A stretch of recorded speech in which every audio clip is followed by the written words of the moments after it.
Hello and welcome everybody to the virtual reading of the new play Pale Erections, the Monuments play. I'm your host, Kramer Hardman. I wrote the production as a reaction to a lot of the chaos surrounding the July 4th weekend here in Gettysburg, when we had private militias showing up to protect the monuments and several other Confederate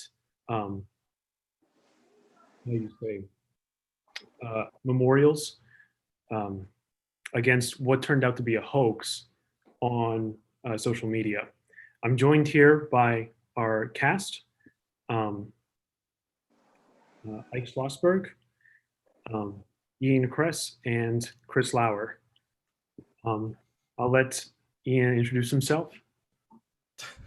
Hi, everybody. I'm Ian Kress. Kramer and I met a couple years ago, and we just saw each other at a demonstration right after the events on July 4th. And he was like, "Hey, I'm doing this play," and I was like, "Oh, I want to do a play." And he's like, "Oh, come on!" So here I am.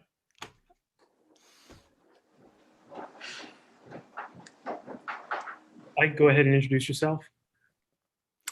I'm Ike Schlossberg. I have known Kramer since college. We transferred into college together the very same year, and we're on the same floor, so we've known each other about 8 years now.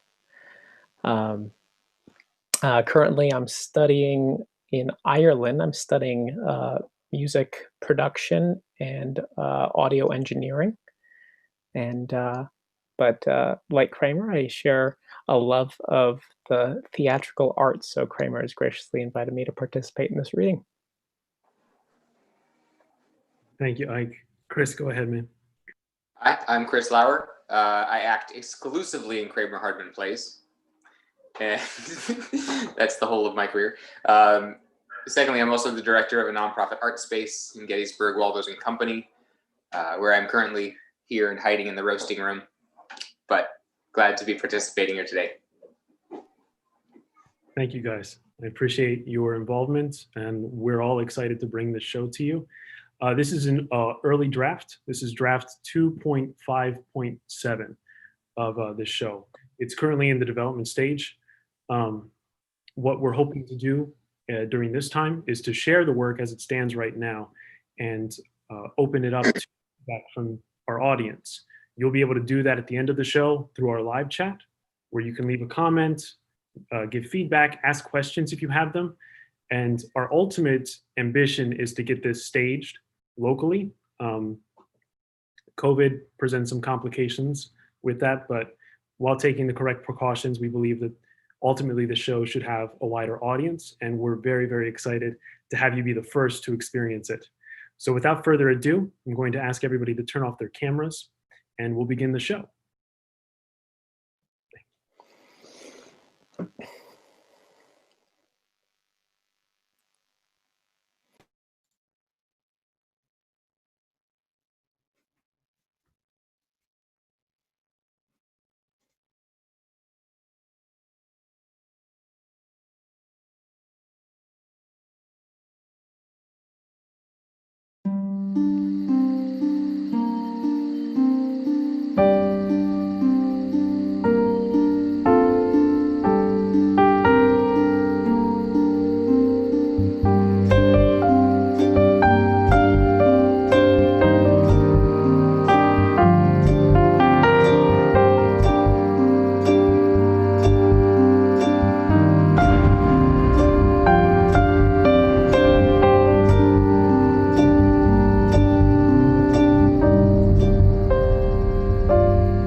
Beginning. Two men sit at the base of a tall Confederate monument in a remote corner of a forested Pennsylvania battlefield. Orson, in his early 20s, wears a green t-shirt and a nondescript baseball cap, perched backwards on his head. On his hands, he is wearing a pair of blue disposable latex gloves. Heins, in his mid-30s, is equipped with higher-grade tactical military gear. He absently lights a cigarette. The ground around them is littered with empty wrappers and snap bags. Sitting on the monument's right, Orson has taken off a boot and is slowly unlacing the second. On the other side, Heins aggressively thumbs away mud speckling the shaft of his assault rifle. They are tired and aggravated. They speak in hushed tones, vigilant to looming threats. Time check. There is no response. Time check. Heins continues cleaning his rifle. Orson stops pulling at his laces. Heins.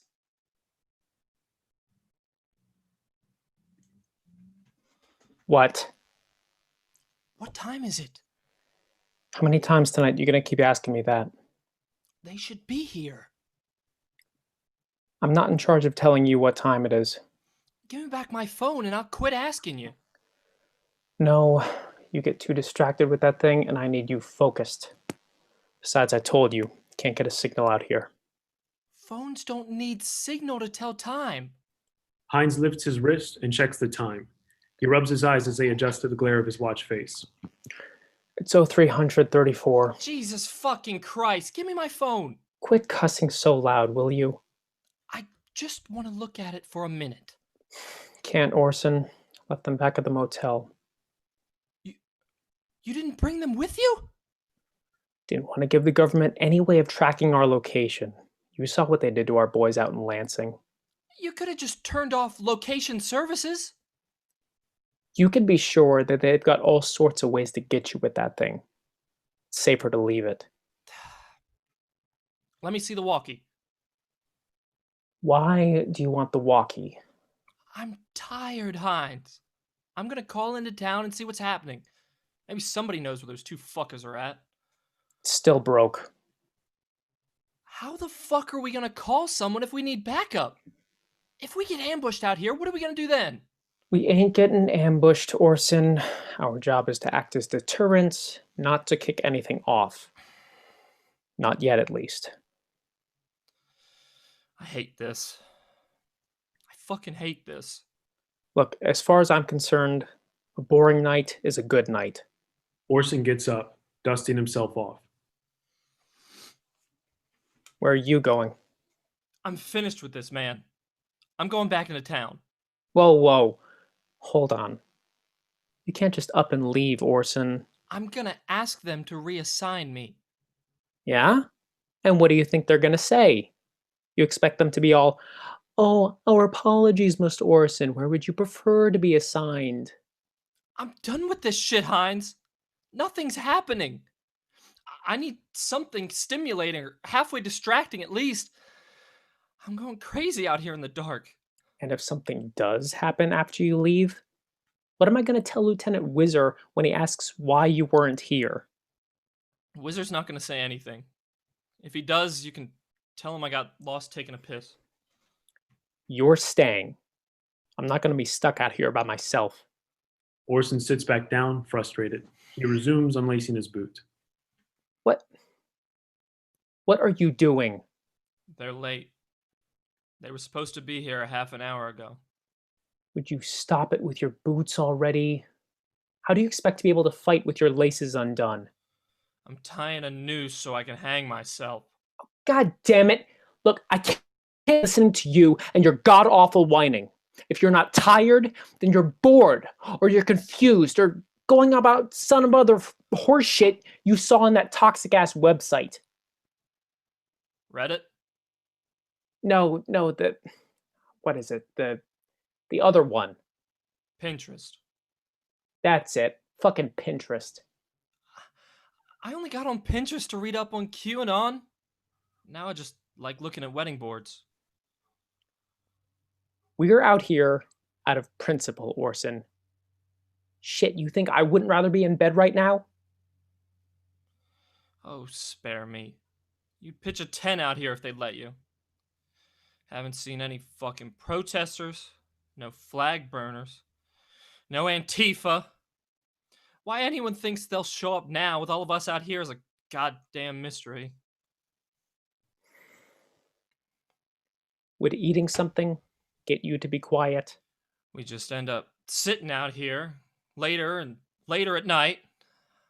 I haven't gotten a good night's sleep for 2 days now. I've got some homemade jerky left, protein I bars. feel like I'm melting out here like a candle. You have any more sandwiches? No sandwiches. Energy drinks? I've got bottled water and bourbon for me. Give me the protein bar. Is that how we ask? What? You'll ask politely if you want something. Christ. Please give me the protein bar. Heins begins to give Orson a protein bar. And water too? Please? Water, please? Good man, you're catching on. Only took you a week. Orson secures the water bottle in his back pocket and then the protein bar between his teeth. He then proceeds to scale the monument. How many nights are we going to be out here doing this anyways? I came here to light up some shit. Fuck if I know. Probably scared them all off. Orson hangs off the statue's arm, pouring water on its lips. Figures. Bunch of pussies. What are... Oh, god damn it, get the fuck down! Just a sec. I told you to stop doing that. It's weird, man. He's thirsty. Fucking disrespectful. How's giving him some water disrespectful? He's stuck out here like us. Always standing. Not like he ever gets to sit down. He ain't real. It doesn't need to sit down. You think I don't know that? I do talk to him sometimes. What? I don't do it all the time, just like, you know, when you go off and take a shit or whatever. And does it talk back, Orson? Sometimes. I hear him say things over my head or over my shoulder. Little whispers, not whole sentences or nothing. When I'm sharing my take on the deep state or everything I've read on the DNC emails that were leaked, he doesn't cut me off. I'll go on and he'll just listen and agree with me. He agrees with you. Yeah, he'll say things like, I agree, or very true, you're right. Oh my god. He respects me, Heins. Doesn't treat me like I'm some kind of redneck. Doesn't look down on me or make fun of me all the time like you do. I don't want to hear about this. You're creeping me out. It's fucking boring out here, Heins. He knows. He can sympathize. He's not... It's not... That up there is sacred.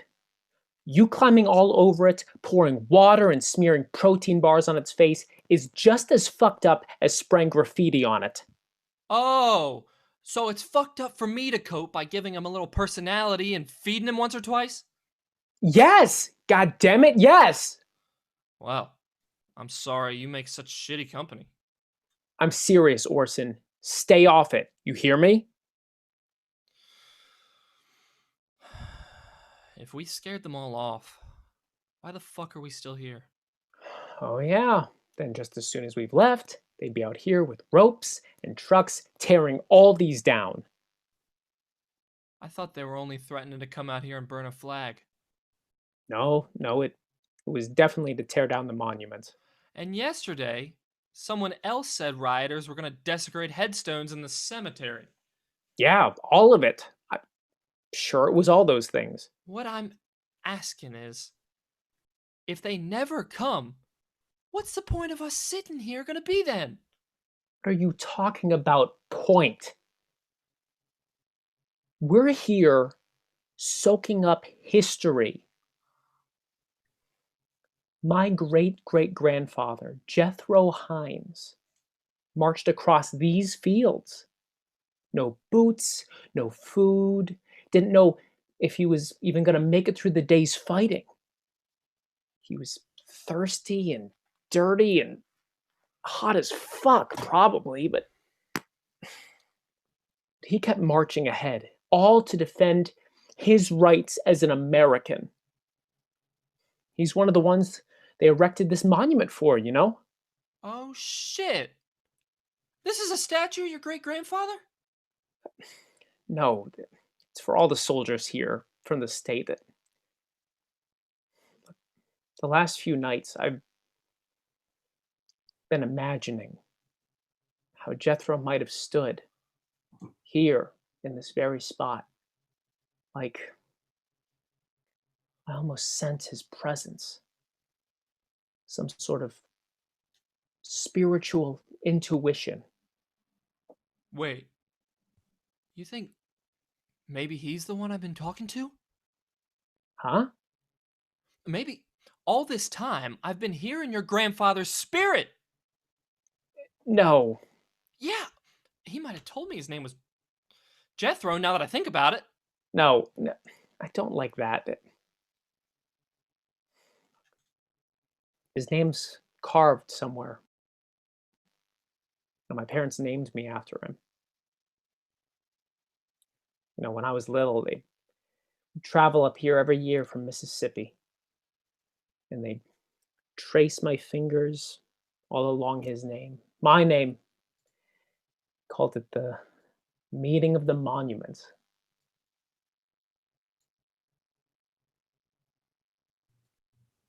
Mississippi. Now all those liberal fucks' claims were nothing more than a bunch of bigots.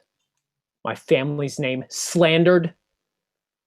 I always thought one day I'd bring my daughter here and pass on our family story. Now you can't so much as look at a Confederate statue without getting yelled at or spit on. It scares me, Orson. Not feeling like I can trust this place anymore with the people I love. Mississippi. I'll mow down 1,000 of those sons of bitches before I roll over and let them steal away our history. Turn this country into some kind of socialist toilet like Scandinavia Mississippi. or Venezuela. Before my bitch of an ex took her, I would take my daughter, put her to bed, and I'd tell her stories. How great this place was when I was her age. I'd give my life if it meant she'd have a chance to see it the way I did for all those years. Orson has gotten his flashlight to work and crawls up the monument's base. He flashes the light across its surface. Heins becomes distracted and trails off. What are you doing now, dipshit? The beam of Orson's flashlight catches across the front of the monument. A giant A is illuminated. He spreads the beam across the granite base. It reads, Alabamians. Heins and Orson register their mistake in stupefied silence. Suddenly, Heins exclaims, Motherfucker! Shit! How many nights have we been guarding the wrong monument? I thought... How the fuck didn't you notice? Me? You're out here waxing poetic about how you feel about your grandfather's spirit or some bullshit. How the fuck didn't you notice we were coming to the wrong place? I was following you. God, I've been following you every fucking night. I don't come here every year like you do, remembering a bunch of dead-ass ancestors. Only reason I'm here is because I thought I'd get to bag some protesters.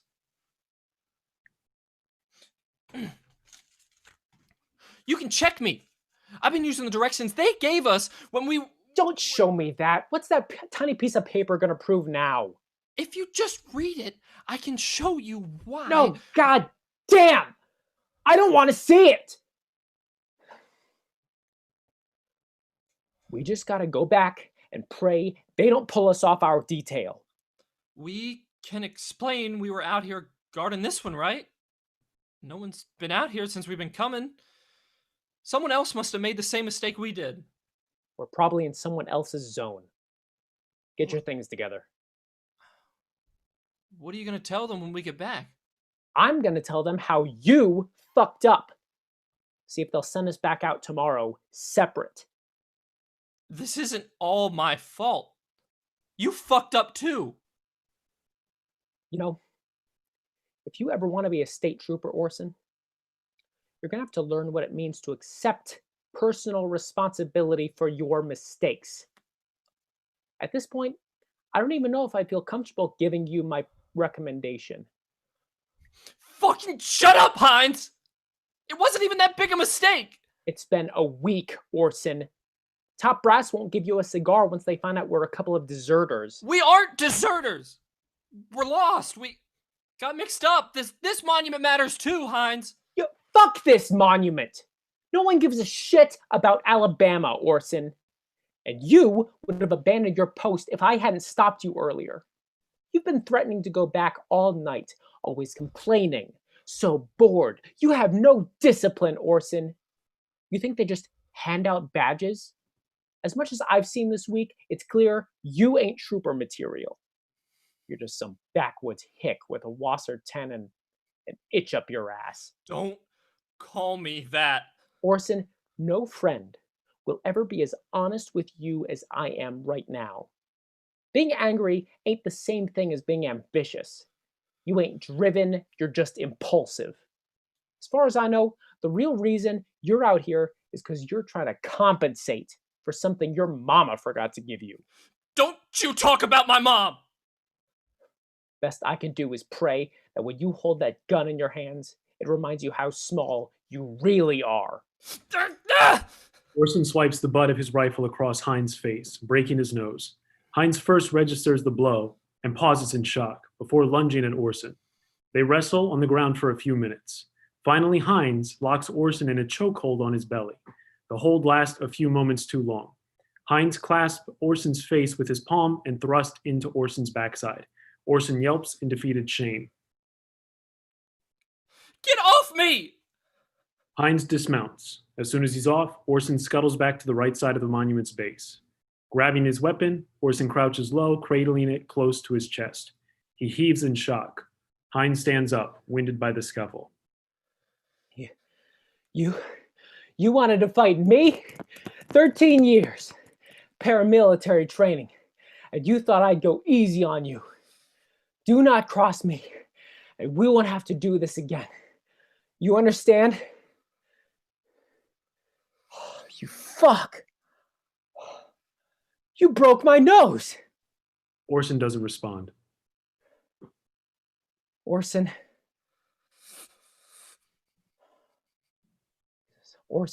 listen. Don't fucking come near me! I'm not coming near you. What was that? Everything's all right, Orson. I was angry, and I overreacted. When we get back, I promise I'll explain to them. I could feel My rod. Got excited, that's all. It happens to wrestlers all the time. Doesn't mean anything. Why was it hard, Heins? Orson, for the love of... Nothing happened to you. You ain't hurt. I didn't kill you. I still feel it digging into me. Christ. Don't be getting weird on me, Orson. We need to head back before... During his line, Heins moves towards Orson. Orson glints the tip of his rifle directly at Heins. Heins freezes. You come near me and I will put every last bullet I have through your goddamn crotch. Exasperated, Heins concedes he cannot bully or persuade Orson. He turns and kicks the corner of the monument in frustration. A moment of silence, then Heins speaks. We don't have to head back just yet, Orson. You can take a few minutes to collect yourself. Maybe rest a little if you're feeling tired. I'll keep a lookout and tell you if anyone comes. How do you expect me to sleep? You think I trust you? I'm not gonna touch you. Get that out of your head. You can sleep if you want. I'm not tired. I'm always tired, Orson. I've been exhausted sitting out here this entire week. You think I'm not pissed they don't come? They sent us out here and forgot about us. How else could we have been in the wrong spot for so long? No one noticed. It's like we're a joke or being fucking punished for something. But I didn't do anything wrong, Orson. I'm not wrong for wanting to feel like I can connect with my history. I've been fighting for so long just to earn back my place as an American. I know I ain't the best person, but I ain't never deserved to lose my place. I want this aching to stop eating me, Orson. I just want to feel fucking safe again. Pause. Heins tries to figure out how he can console Orson. One day, Orson, the calamity's gonna come. We won't have to feel so scared anymore. You think so? Fuck yeah. I promise. Tell me again what it's gonna be like. When the day comes, Orson, those alt-left terrorists will slink out here in the middle of the night and try to pull down every last one of these monuments. And it won't be one or two of them. They'll come like a tsunami. Already, they're seeding their perverted ideas into our children's heads, teaching them bullshit theories about systemic racism or whatever the fuck they call it. They'll say that America is racist by way of its blood heritage, sullying the legacies of our founding fathers. People like you and me will be labeled as terrorists because we desire to live with principles of faith. If we try to rise up and resist tyrannical governors, they'll kidnap us and throw us in holding cells like they did to those patriots in Michigan. You know, they've been building death trains out in Utah. They're plotting to wipe us out. And then they'll bankrupt our country, paying for other people's degenerate lifestyles, open our borders to invaders who will claim our land that was given to us by divine providence as their own. They'll steal our guns, our cops, and leave us to be victimized by the chaos. Our country will be caught on fire. I'm frightened. Keep going. But I'll tell you a secret, Orson. What none of them will even think to expect is that we'll be standing by. Yeah, it won't take much to overpower them once the fighting begins. We'll kick off a second civil war. The struggle might last a few years, but we'll reclaim our government from the pedophiles and all those establishment vampires. Jordan and Getz and Graham, all our boys. They'll be ready when the time comes to restore power to the people. Like that senator came out here a couple days ago. Master. Oh yeah, the fucker with the Italian name. Yeah, forgot about him. Yeah. And we'll be safe again. We'll have a new 4th of July. We'll see how those liberal fucks like us doing to them what they did to us. I love fireworks. I love them too, Orson. Orson falls asleep, clutching his rifle and balled up at the base of the monument. Heins observes this and quietly grabs his satchel. He sifts through it and pulls out a baggie of pills, Adderall. He checks to make sure that Orson is still asleep and pops a few. He flushes them down with a swig from his flask and returns to an attentive crouch, scanning again for looming threats out over the dark fields. He jolts suddenly. Something touched him on the shoulder. He gasps, twisting around to identify the alien presence. There is no one there. He recovers slowly, pausing only to look up at the monument. He's almost suspicious of it. An hour has passed. Heins is crouched at the base of the monument, gazing into the dark. Still asleep, Orson begins to twist and twitch, muttering feverishly. Heins doesn't notice Orson's spasms. Suddenly, a loud booming is heard in the distance, followed by the crackling of smaller explosions. An orange glow spills over the trees, illuminating the two men and the monument. Heins is overtaken by panic. Orson remains asleep. Heins reaches out and tries to wake Orson. Orson. Wake up, Orson. No. It got in my mouth. Another boom. Something's happening. Illuminated again by the glow, Heins becomes more panicked. Something's happening. Back near town. It's all over. God damn it. Orson! Orson rises with a start. At first, he is disoriented. Suddenly, he twists his head back to look at the monument. Screaming, he retreats away from its base. A fearful Heins catches Orson by the shoulders and tries to stop him from yelling. Quiet! You gotta be quiet. I can hear her. Mom? Mom? He screams at the monument. You son of a bitch! I didn't leave her! Not fucking around, Orson. Someone will hear. Look.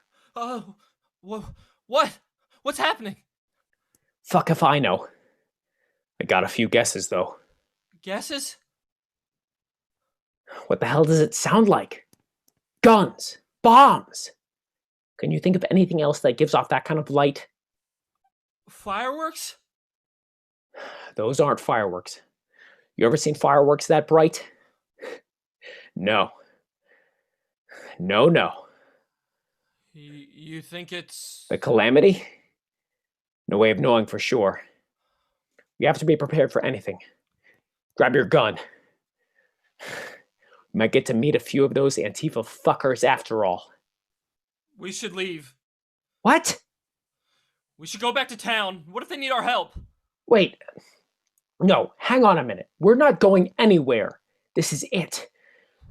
We're stuck here now. Heins, come on. We don't want to miss anything. I can't be out here anymore.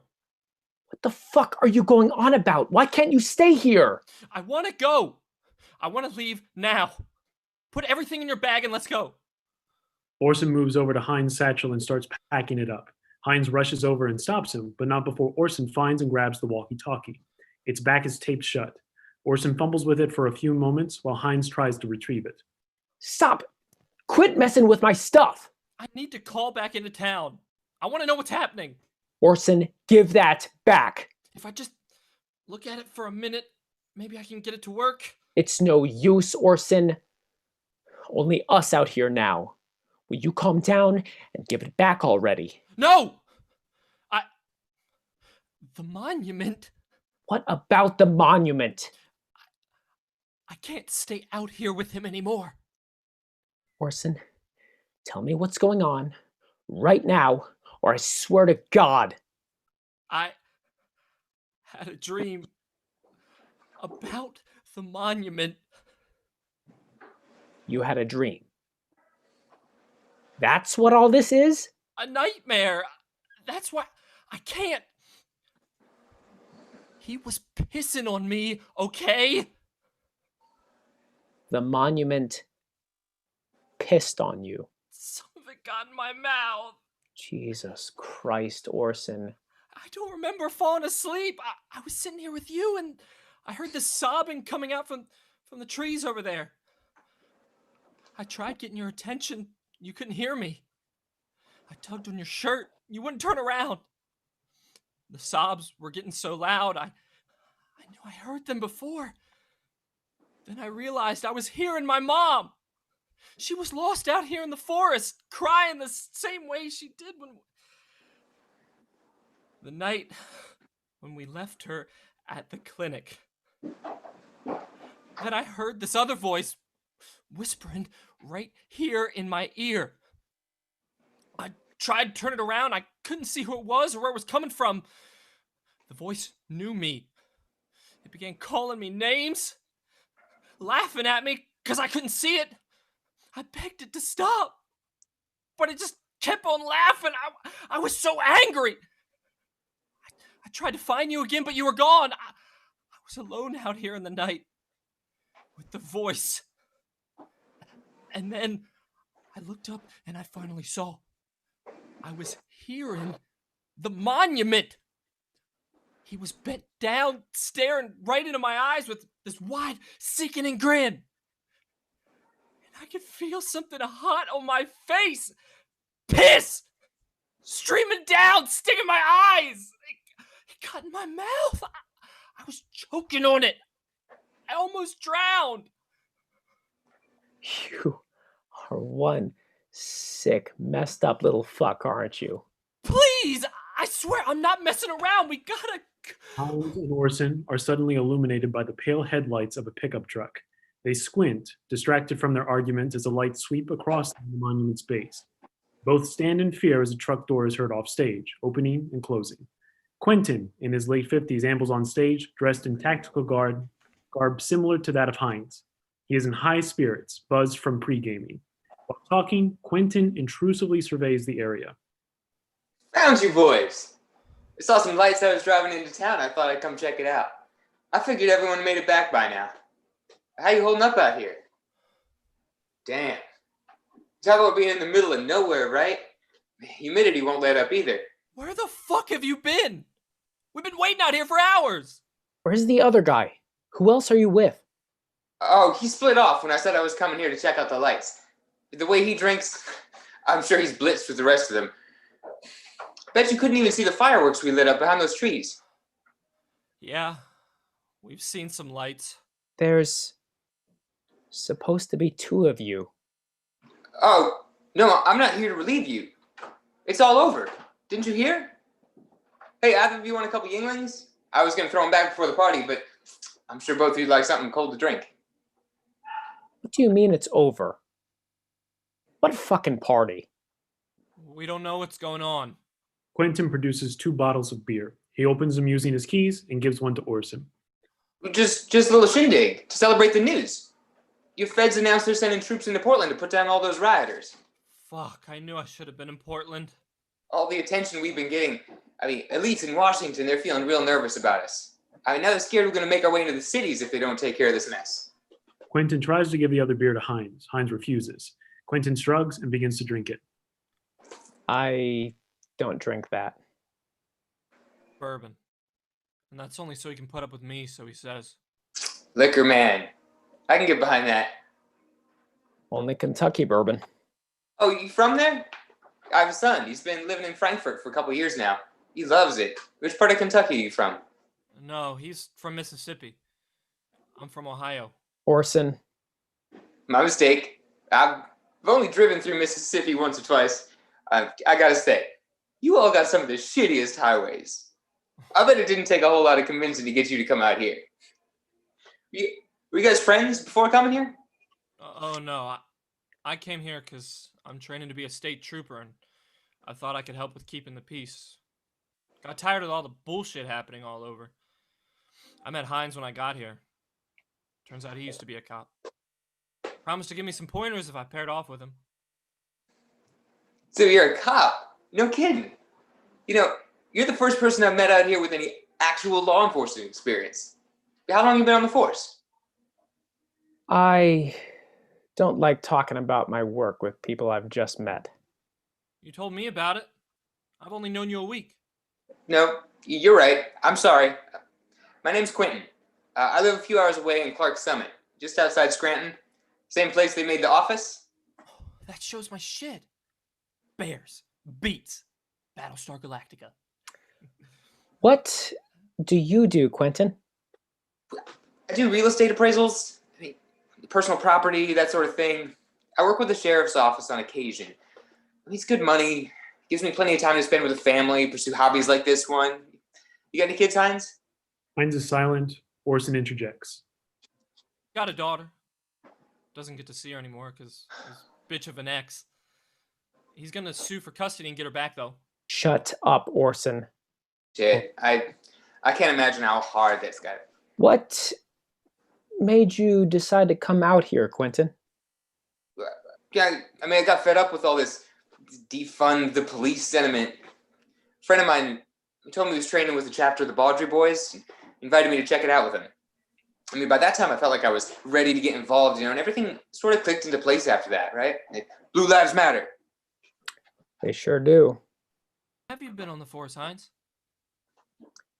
You know, I didn't know the Baudry Boys were active out here. Thought they'd gone defunct. No, they're still around. I mean, where I'm from, at least, yeah. And You are from Pennsylvania originally? Yeah, that's right. Yeah. See, from what I recall, the Baudry boys were based out of Virginia. Didn't think they reached as far as Pennsylvania, though. How long have you been involved with them here, Quentin? Heins, I don't want to miss the party. A year? Maybe a year and a half? Militia's up here. I mean, they're always borrowing names. I can't tell you if we're affiliated. Quentin notices a litter. Fuck. You're sure leaving a mess. Didn't you guys bring a trash bag or anything? Heins starts teasing the trigger of his rifle. Surprised, Quentin raises his hands in defense. You can answer my question. What, fucker? Jesus. Hang on just a fucking minute. I'm not out here looking for any problems with you guys. You one of ours or theirs? What? One of whose? Antifa. Are you part of Antifa? Heins, why the fuck are you asking him that? Are you kidding? Are you fucking serious right now? I ain't playing games here, Orson. It's dark, and all I know is this fucker's lying to us. All I want are some answers to my goddamn questions. Yeah, I'm you. I'm one of you. He ain't with the Baudry boys, Orson. Government shut them down almost 3 years ago. You're telling me it makes sense that right after we start hearing explosions, this motherfucker shows up trying to get us to leave? Heins, I don't... Look at the way he's dressed. No insignias, not even his rank. How do we know he ain't just dressed up like us so we can tear this thing down the minute we're gone? If that happens, Orson, that comes back on you and me. You're fucking crazy. You asshole. How about you put your hands behind your head and get down on your knees? My friend will check if you can prove who you say you are. Quentin gets down on his knees, a pause. Heins trains his gun on Quentin. Orson is deciding if he will go along with this debacle. Please, just ask him to put down the gun, and I'll... have a badge or something I can look at. Yeah, I have a driver's license. It's in my wallet. I'm gonna reach for it now. Here, you can look at that. Orson cranes to look at Quentin's outstretched hand, showing him the wallet. Quentin Allen Humphreys, 408 Davis Street, Clark Summit, 18411. Heins, this is starting to feel too intense for me. I don't think this guy's lying to us. It doesn't prove anything if he shows us his driver's license. People fake those all the time. It's too late for that now anyways. He lost his chance to be honest when he decided to pose as one of the Baudry boys. Were you trying to pose as one of the Baudry boys? I swear, I'm not posing as anyone. Hold his head up, Orson, so I can hear. Heins proceeds to grab Quentin's hair, resist in terror. God, let go. God, let go so I can explain. Heins, stop. Let him say what he wants. Heins steps back, keeping his rifle trained on Quentin. Go on, then. Explain. Didn't you hear the message over your walkie? Our walkie's broken. See? Why is it taped up like that? Orson, don't show him our gear. How do you know any of us are who we say we are?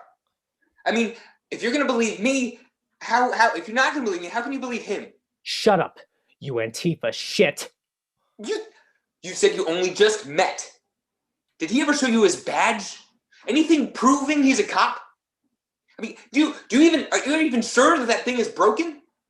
Orson, struck by this question, looks at Heins and then begins peeling the tape off the walkie-talkie. Orson, he's trying to fuck with you right now. Don't let him start manipulating your mind. Everyone is supposed to be back in town. They're setting off fireworks. That must have been the lights that you said you saw. I mean, if you take me there, I can show you. Like hell we're gonna fall for that. Shit! Orson has removed the tape and opened the battery hatch. Sand pours out of the walkie-talkie, spilling on the ground. Silence blankets the stage. Orson trembles in shock. The fuck? What the fuck? is that? Sand? What is that? You know what it is, Heins! Orson, I don't know why that was in there. Orson Batteries. rushes over to Heinz' satchel. Somebody give me some goddamn batteries. Orson, don't go near my shit. Oh, you worried I'm gonna find something else in here? Orson, wait a second.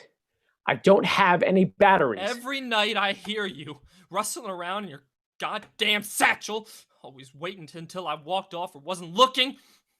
You think I don't know about the uppers, Heins?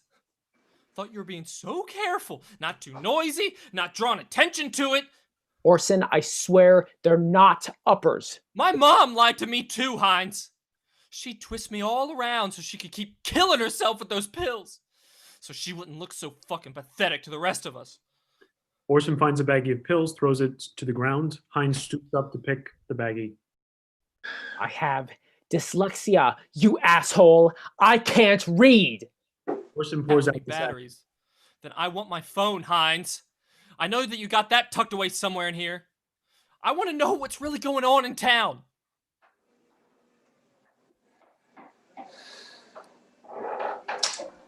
I have batteries in my truck. You stay put until I tell you to move. Orson charges over to Heinz with the satchel. To hide it, Heins. Where's my phone? Heinz struggles to keep the rifle aimed at Quentin while fending off Orson. Orson becomes more aggressive, pushing Heinz and yelling. Seeing a chance to grab the gun away from Heinz, Quentin tenderly begins to rise into a crouch as Orson and Heinz argue. I swear to God, if you keep fucking around with my shit. What are you gonna do? You gonna call me names? Keep threatening me? Stop it right now. I'm not saying it again, Orson. You wanna rub your dick against me again? Is that what you're gonna do, Heins? Fucking shut up! Suddenly, Quentin lunges for the gun, knocking Orson back. Startled, Heinz pulls the trigger and Quentin is sprayed by a flash of bullets, crumpling to the ground. Heinz and Orson freeze in terror. A pause. Heinz cautiously steps over to Quentin. Orson retreats back to the base of the monument, feverishly muttering. Heinz kicks the body. He stands in shock for another moment before speaking. You damn dumb motherfucker. Orson's moanings grow louder as he dissolves into gasping sobs. Heinz continues to survey the wounds inflicted to Quentin. My God. Oh my God. Oh my God. Fucking get it together, Orson. I don't have time for your whimpering little bitch ass right now. God damn it. Heinz starts going through Quentin's pockets. What's gonna happen when we tell people? Once they see what you did? We did this. You and me. Not me alone. No! No. You shot the gun! They were your bullets! You were the one that killed him!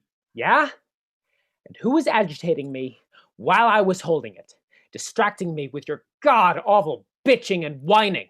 How am I supposed to focus on two things at once? Here we go. I can't stop shaking, Heins. We're gonna get caught. They're gonna put us away like those boys in Michigan. Shut up. I have a plan. I'm never gonna get to see my dad or my sister again. You're never gonna get your daughter. Start going through his pockets and pull out all his belongings. His phone, his wallet, anything they can use to identify him. Are we gonna bury him?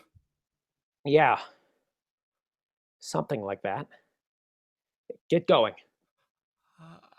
How much time do you think we have before the park rangers start looking for what caused all the noise? Don't worry about them. So long as we didn't kill him with a metal detector, they won't do a damn thing. Pockets! Heinz marches off to find Quentin's truck. Still shaking, Orson approaches Quentin and begins searching his pockets. He pulls out some spare change and other small personal effects. Orson desperately tries to avoid making eye contact with Quentin, but eventually his gaze is caught. Overwhelmed with guilt, Orson begins sobbing. He brushes Quentin's eyes closed with a shaky palm and quietly prays apologies over his corpse. didn't want this. I'm so sorry. I didn't know this was gonna happen. Orson notices one of Quentin's laces is untied. He considers it for a moment before quickly beginning to unlace the boot. Heins can be heard off stage. Son of a bitch! I knew it! Orson quickly tucks the lace into his own pocket. Heins re-enters, holding a long, knotted-up rope, a can of yellow spray paint, and a sledgehammer. I knew. That fucker was lying to us. Want to know what I found? All the tools you'd need to tear down a monument. Conveniently tucked away in the back of his truck. Pretty big fucking coincidence if you ask me. Antifa shit. You empty his pockets? Orson slides Quentin's belongings forward in a pile. Good. Now grab him up by his pits and drag him over here, towards the monument. Orson moves to grab Quentin by his armpits. Heins coolly drops the sledgehammer and rope near Orson, making him jump. Heins walks over to the monument's base, taking the cap off the can of spray paint. Aren't you gonna help me with him? Don't want to get blood on my tactical gear. In big letters, Heins sprays traitors and BLM on the granite. Orson cries out in disbelief, rushing over to stop Heins. What the hell are you doing? Keep it down, will you? I'm making all of this go away for you and me. You fucking bastard! You're gonna make him mad! He knows what you did! He's gonna tell them! Are you paying any fucking attention? Neither of us did this now. It was those anarchists and the terrorists that shot this bastard. They came out here, killed the guy keeping watch, then defaced the monument. No one's gonna suspect you or me if it's covered in graffiti. When the media gets wind, they'll just keep on talking about their violence. No one's gonna so much as squint their eyes at us. Orson crouches down, trying to wipe off the spray paint with his shirt. The paint smears, but doesn't come off. I can't get it to... Heins grabs Orson up by one of his shoulders, pulling his face close. Heins suddenly exudes a gentler demeanor. Orson fidgets and stammers as Heins holds him with steady arms. We trust each other. Don't we, Orson? I trust you, Heins. Because I kind of lost you there a little while ago. I'd hate to think you had any doubts about me. No. I don't want to lose what little we have left. Our families, they need to pull through this together, all right? We'll bury all this away in our minds where it's safe, and we'll never speak to anyone about what happened. Never. I just want to get home. I'm never gonna... You understand what I'm asking, right? I've lost so much of myself, Orson. My family. I understand. I'll bury all the memories of this, Heins. I won't talk about this ever to anyone. Don't bury all of them, though. No. We'll need something to recall if anyone ever asks us about it. Something we agree on. About where we were when this happened, I mean. You're right. Damn it, why didn't I think of...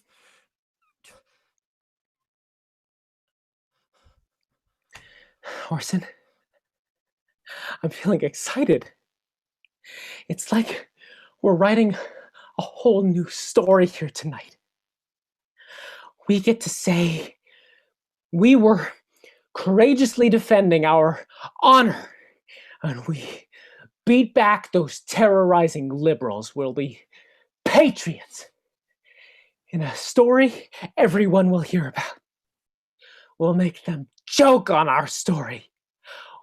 They won't get to ignore us anymore. Heins, I should keep moving the body over. You're right. Damn it, I got hazy there for a minute. Yes. You move him over there towards the base here. And I'll keep working on the monument. That sounds okay, Heins. That sounds okay. Heins turns and continues spray painting the monument's base. He writes, "Fuck the police," and "racist pigs" in long letters. He draws phalluses and other expletives on the monument. Orson, trying to keep his palms from slipping in Quentin's blood, wraps his hands around the body. He drags Quentin back through the dirt towards the monument. Prop him up right here. Make him look like he was caught off guard. Right. Yes. Orson props up the body. Struggling, he slips, almost knocking Heins over. Heins lashes out in anger. Fucking watch it, will you? I'm sorry. I didn't mean to. I'm sorry. Heins continues spray painting as Orson delicately adjusts Quentin's corpse to look as though he was surprised by an attack. Orson realizes his clothes are stained with spray paint and Quentin's blood. Blood! Blood! It's all over me. What am I gonna do about this blood on my shirt? When you go back to the motel, put your clothes in a trash bag from the room and bury them deep in your suitcase, underneath all your other shit. Don't let anyone see. Burn them as soon as you get home. Well, what if a security camera sees me like this? No camera is gonna see you. No one will be looking for you. Over there, pass the hammer. Orson crosses and picks up the sledgehammer. He considers the rope for a moment before quickly returning to Heins and presenting him with the hammer. Heins grabs it up and steadies himself before swinging. If I'm caught, they'll think I did this. All alone. How many times I gotta keep telling you, Orson? Neither of us did this. Radical leftists did this. I know. But there's evidence on me. For the love of God, would you stop worrying about this? I have it all figured out. No one's gonna catch us. We have a new story now. Everything's tied up. Everything except these clothes on me. Take them off if you're so worried. We'll burn them here. You can go back to the motel naked. Nobody will suspect anything. God, you're such a pussy.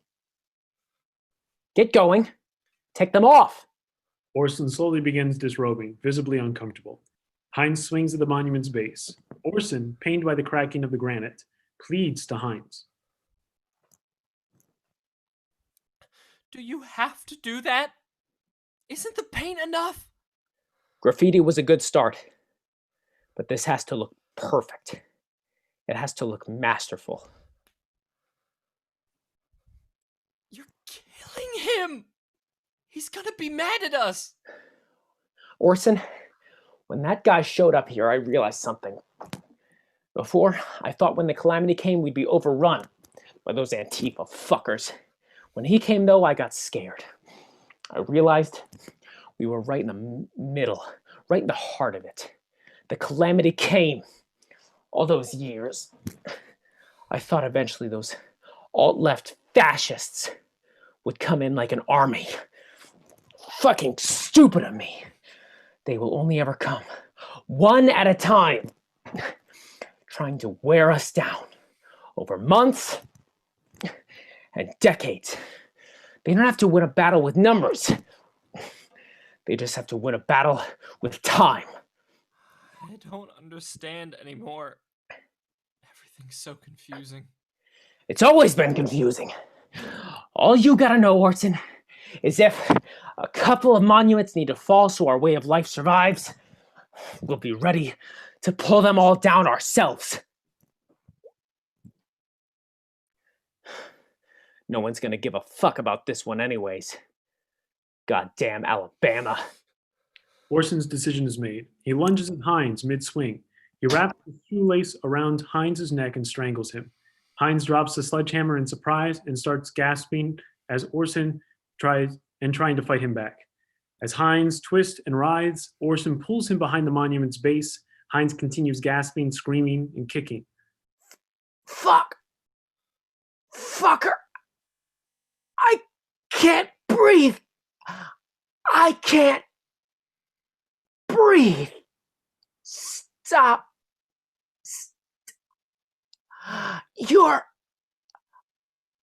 I can't. Several moments pass as Orson continues strangling Heins behind the base of the monument. We don't see Orson or Heins We only hear Heinz's groans and guttural noises. Finally, Heins dies a loud, croaking death. There is silence. Orson staggers out from behind the monument with the shoelace dangling from his fist. His panting devolves into sobs. He crumples at the base of the monument, pulling his knees into his chest and muttering apologies again into the void of night. As he sobs, faint explosions can be heard again in the distance. Orson can clearly discern these are the sounds of fireworks, not bombs or artillery fire. There is no calamity, only celebration. Orson looks at the two bodies, then up at the monument. Petrified by its visions, he screams at it. No. No. Why are you still talking to me? I stopped him, didn't I?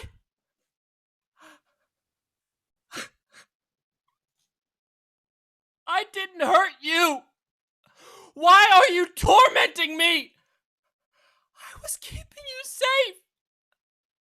I didn't want any of this. As Orson cowers in the dirt, his hand touches the knotted rope from Quentin's truck bed. He considers it, comparing it with the lace still in his fist. He looks up again at the monument.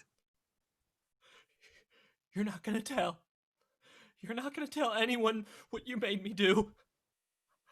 I won't let you follow me away from this place. You'll be quiet if I pull you down too. Orson crawls up the monument's base, tossing the rope around the statue's neck. He uses the entire weight of his body to try pulling it down, struggling desperately in a one-way tug of war. It's just like Heins said. I get to write my story anew. You won't taunt me anymore.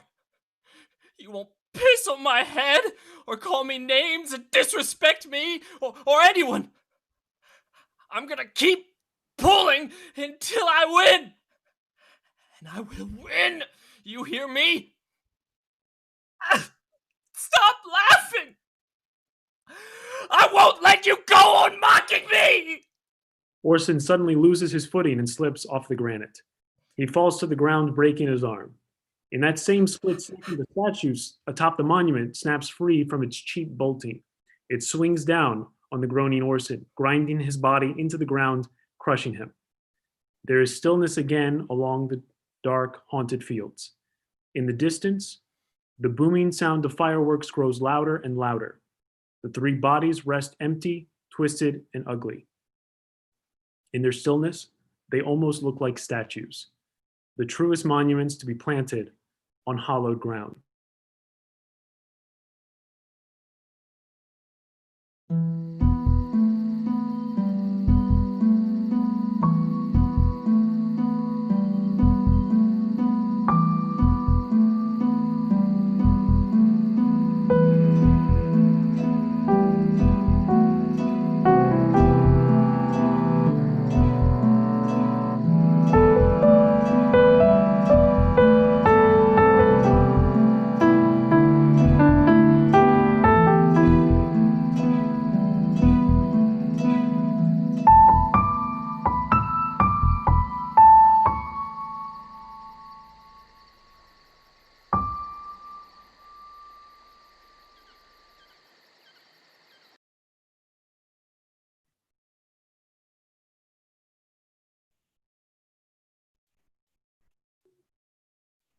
Thank you all so much. That concludes the reading of the Pale Erections, the Monuments play.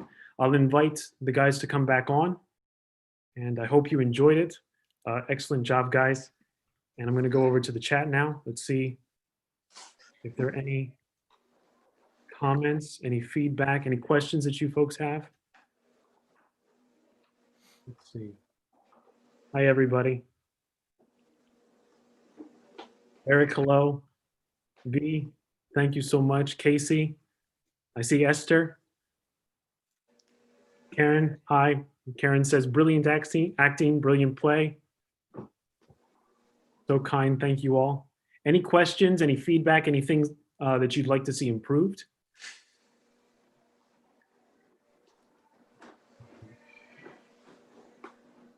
While I'm waiting for some feedback or some questions to roll in, I want to clarify that, again, our objective ultimately is to get this staged in a full setting.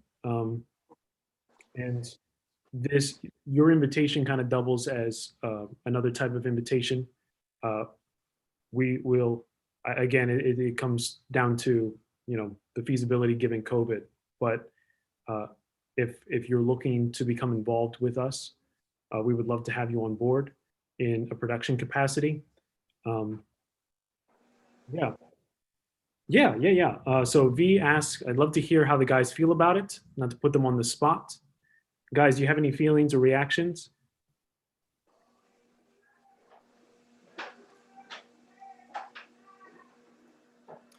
Hi. Okay. I was like, wait, I lost my mic mute button. How do I feel about it? Well. I hope I'm coming across as at least a first grade level of intelligence when I'm talking about plays, but just I mean, some of the themes in it are very, very poignant. I was worried when Kramer came to me and he was like, "Yeah, this is a play inspired by the events of the July 4th, where they basically occupied the cemetery and stuff like that." I was worried it was going to make them whatever his characters embodied, make them look evil. I was worried that it was going to villainize people. I was worried that it was going to, or on the other hand, if it was going to be complete satire and just like make fun of them like completely. And I'm very, very glad to see that it's not that. And I really enjoyed what he wrote and what I performed, and it just it feels really good. And I guess I can talk from like an Orson point of view. He doesn't feel that far from me. He doesn't feel that far from a lot of people I know. It just seems like he got caught in different circles and different groups and stuff like that. And I love to see the characterization going that way instead of sort of just being like a funny archetype or stereotype, something like that. I mean, like I love the humanization basically, and I was worried that wouldn't be there, and it's great, and I love it. If I could jump off of that, I had a very similar reaction when approaching the character of Heins, because Heins feels very different from me as a person, and so I think one of my something that I was trying to be conscious of in terms of approaching this was not trying to turn Heins into a caricature, or turn this play or any of the other characters or this subject matter into a caricature of itself, and approaching it genuinely. But obviously there is a certain weight to it and a very significant social prevalence to the things that this play addresses. I was one of the organizers of the demonstration that Ian mentioned earlier. So this, like, topic-wise, is just so well, it's a sensitive one for me. That was it was a frightening time, and I'm excited to be a part of the conversation going forward. Like, how do we draw light on this topic? How do we, bring up the fact that, honestly, one little social media post brought up militiamen in hundreds, and that's just insane. That shouldn't be okay. That shouldn't be legal. That shouldn't be like something that any town should have to fear. So just touching on this subject, the more and more that we do that, the happier I am. Like, it's ridiculous. So yeah, thanks to Kramer for putting this together. I think this is a wonderful little picture of what that looks like, the mindset of that, and like, I appreciate it. Thank you guys. Yeah. It's I have another question here. How old are each of the characters supposed to be? the way that I had originally written them, Orson is in his early 20s, Heins is in his mid 30s, and Quentin is actually probably mid to late 50s, I would say. They capture those. It's one of the things that I like. I like writing that can be very malleable in terms of how it interprets its characters. And I think the guys did a lot with that during this reading, and I hope in any subsequent production that involves them, we'll have even more opportunity to explore the different ways that these guys can be interpreted beyond what's written there. There was a lot of time used to research Pinterest. That was at least 75% of this writing process. Just scrolling through Pinterest to figure out, what's it like on here.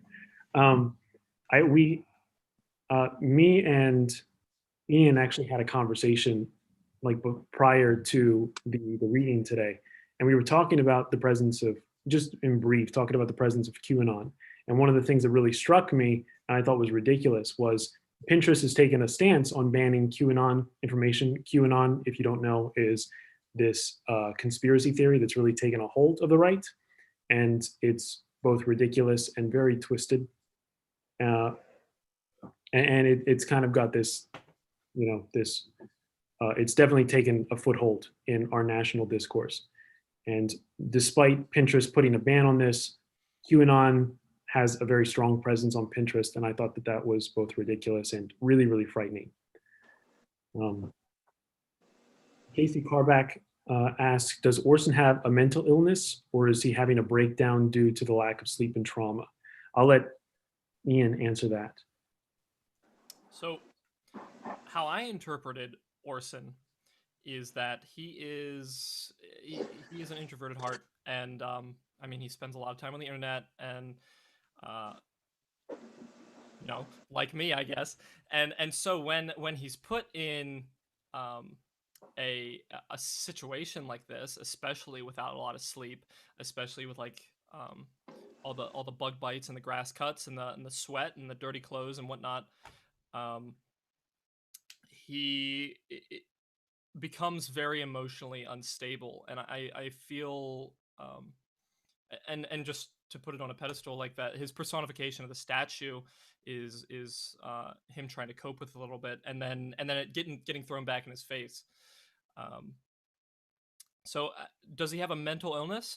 I think he certainly has. I think he certainly could have some chronic anxiety, is what I'm interpreting from the writing. But I think generally everybody's really stressed because it's just they've been spending like 3 nights or something out here in the woods, just with each other. Thank you, Ian. Yeah, I think you hit it right on the head.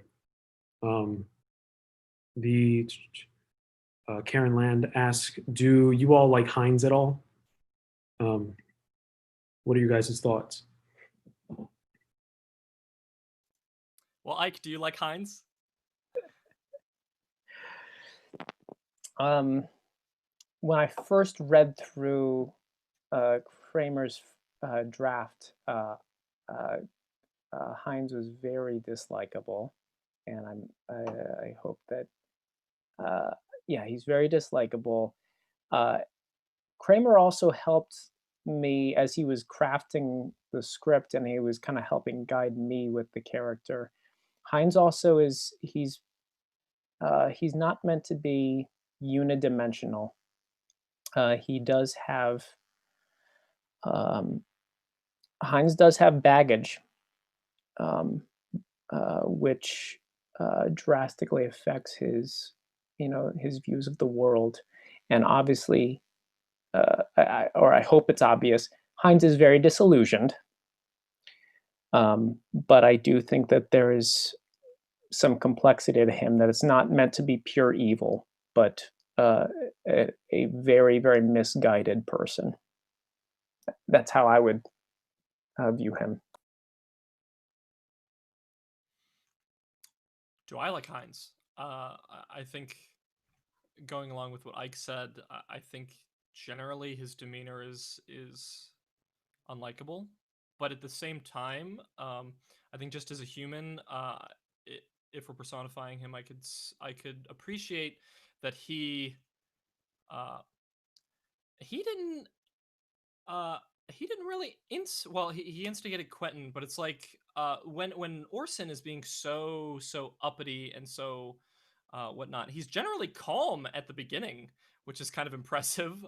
He's just kind of like, well, you know, blah blah blah, we'll take care of it. I left him there, and he's very set in why he's there and whatnot. And it's only until he realizes that we're guarding the wrong statue that I feel like Heins sort of breaks down almost as a human, being like not caring anymore, basically. So that's my take on it. Do I like him? Probably not.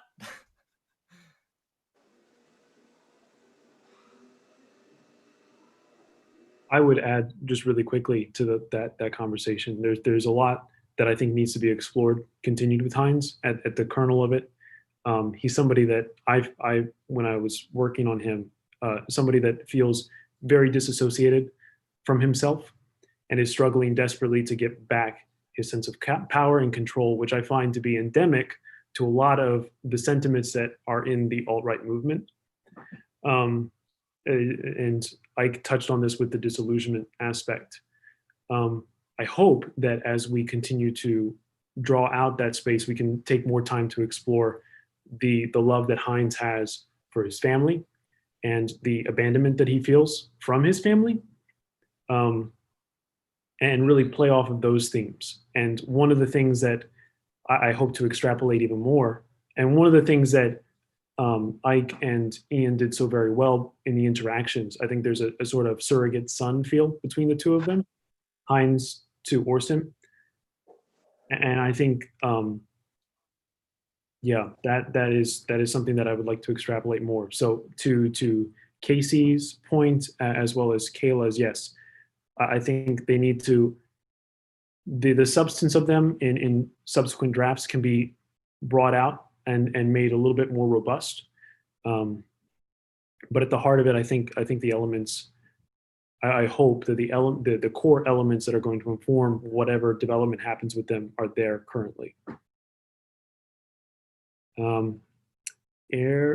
Thank you guys. Karen Land says great use of the monument as a fourth character. Thank you. Eric says, I was a little confused by the metal detectors comment. V had to fill me in. That might not come across to a broader audience. That is true. That was definitely very much like pointed at the current locale. And I don't know if we ever spent a lot of time, even in our rehearsals, talking about that line.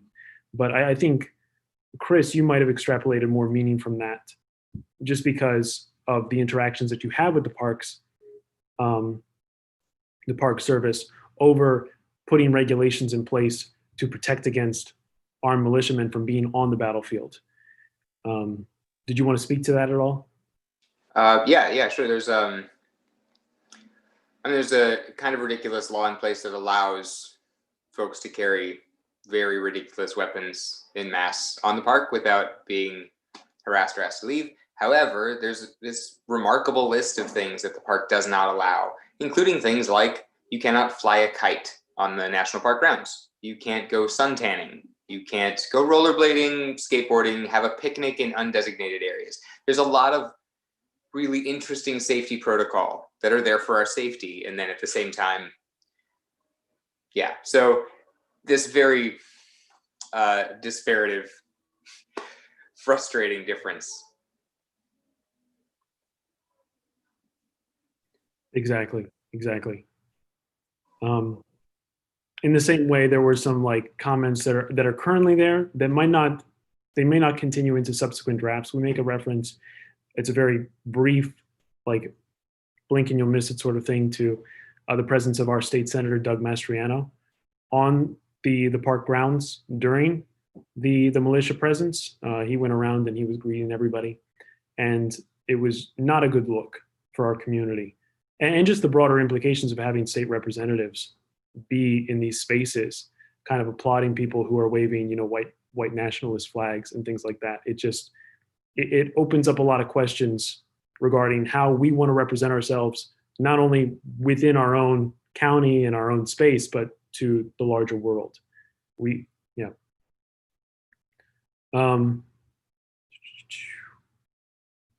Esther says, how did you navigate the balance of not wanting to make characters dehumanize tropes while also not legitimizing hate groups? I can say briefly for myself, and I'll let the other guys chime in on this. This is a very polarized time that we're in. It's only become more polarized in the last, 5 years. And arguably the seeds of it were planted way farther back. So where a lot of individuals in the alt-right and the far right movement feel a lot of anger, that's not unique to them. Everybody is angry. Everybody is disassociated. Everybody feels that pain and that fear. How we use it can be very similar, and it can be very different. So I think in terms of these characters, it's not hard to pull on my own fears, my own anxieties, and my own just frustrations over the current condition of our world and our country, and help that inform them. And then also just working to make sure we humanize the human aspects of them while not celebrating the ways that they are choosing to act on it. And part of that process was also watching, there's a whole lot of documentation on these militia groups that you can find on YouTube and other things. Yeah. So did you guys want to chip in on that? Speak to how you portrayed them in a humanizing way? I was just thinking exactly what you were saying, is that we're all angry, and it's basically just sort of using different words or different ideologies. We're just angry with how things are right now, and personifying that is very easy. So that's all.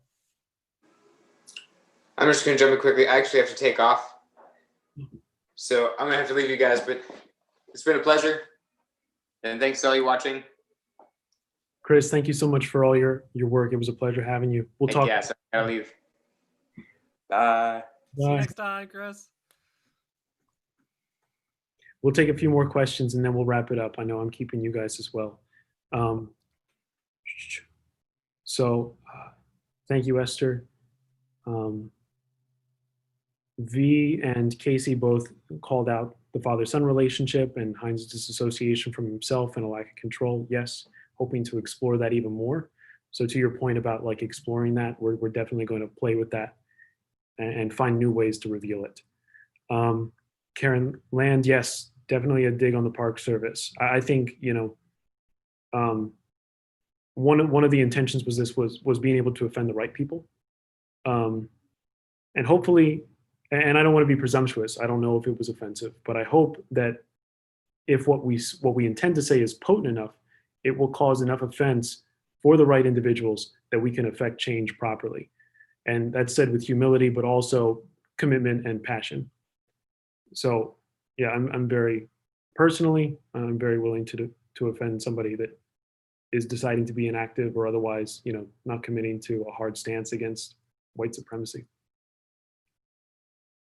And I don't want to mischaracterize their position, but I think it's worthy of calling into question sometimes. Kayla says, so Heins is projecting his loss of control personally onto the country as a whole.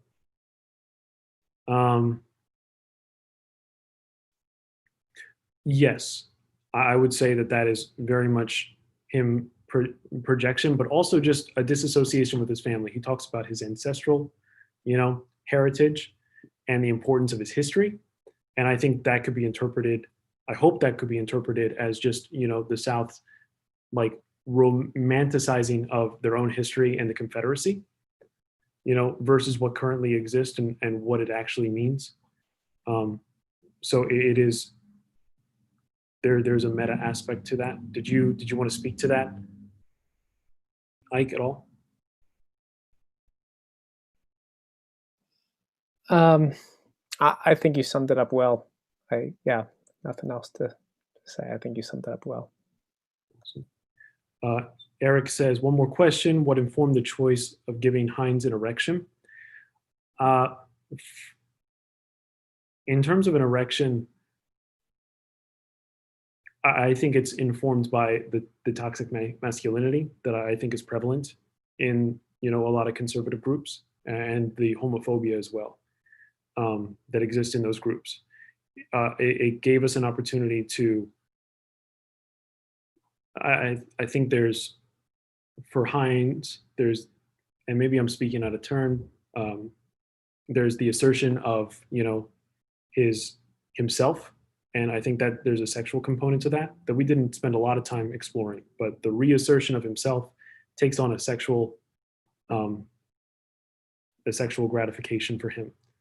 And I think it gave the characters the opportunity to be confronted by their own prejudices, and just gave us an opportunity to kind of like peer into how they would dismiss or otherwise, explain that type. Absolutely terrified of it. Yeah. I think that's mostly what informed that. Did you guys want to speak about how you interpreted that, or how you saw that in the script? Yeah, I do think that sexuality is definitely I would say a pivotal motif in the play, but definitely is not overstated. To me, it brought up the idea of the concept of rape culture as an idea, and the idea of what rape and sexual assault indicate. It's this idea of you know taking control of another person in an abusive and horrible way. And Heins, to me, that's why Heins got sexual gratification from from basically beating up Orson, is because it's one of the few ways in which he's able to have control of another person or have control of his life. And to him, it's misplaced, sexual abuse, as far as I'm concerned. That's how I interpreted it. I want to speak a little bit about the about Orson's reaction to it, which is of horror, and it just goes to like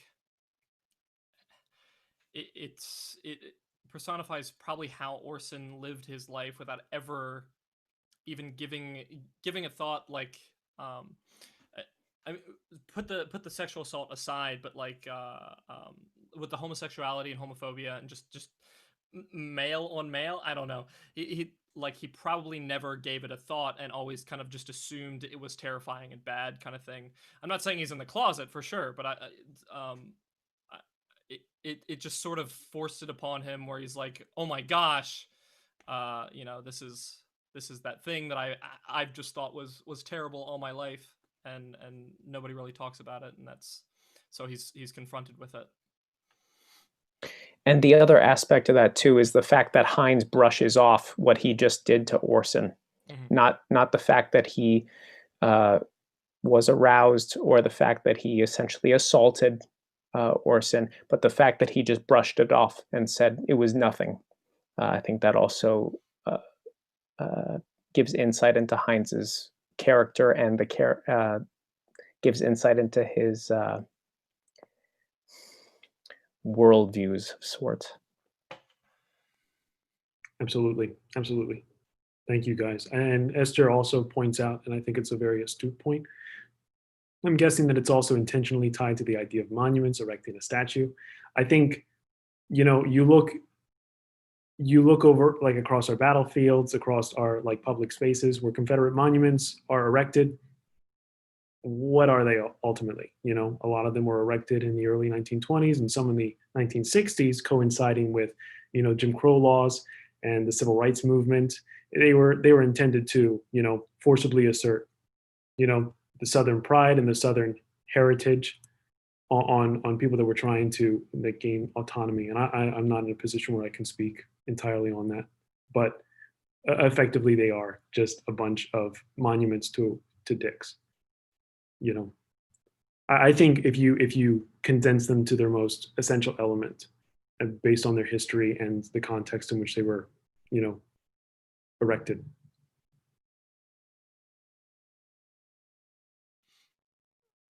With that, Karen Land points out that the rope on Heins mimics George Floyd, and I mean, that's my favorite theme that you put in. He literally can't even finish the "I can't breathe" before he dies, and that's very poignant in with current events and stuff like that, and sort of forcing it on another perspective.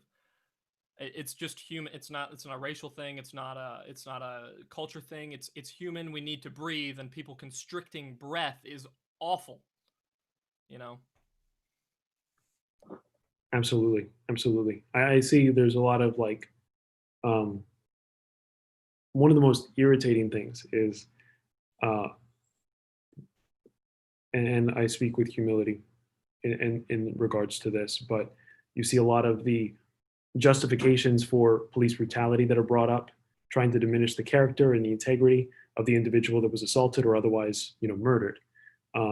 For George Floyd, it was like he had fentanyl in his system or he was a drug addict, and effectively it's used to justify the police's actions in these instances, which is just disgusting. I hope, without shoehorning it in, one of the things that I'd love to explore more is that sort of sentiment, where there's a lot of dismissal for these people that were made to be victims. Meanwhile, individuals like Orson and Heins are defending a monument to people that were very instrumental in proliferating slavery. The men that are on our monuments are far from perfect. They are not, there's such a double standard in terms of how we measure people and how we justify the brutality that's like enacted on them. And it's something, the hypocrisy I think needs to be called out.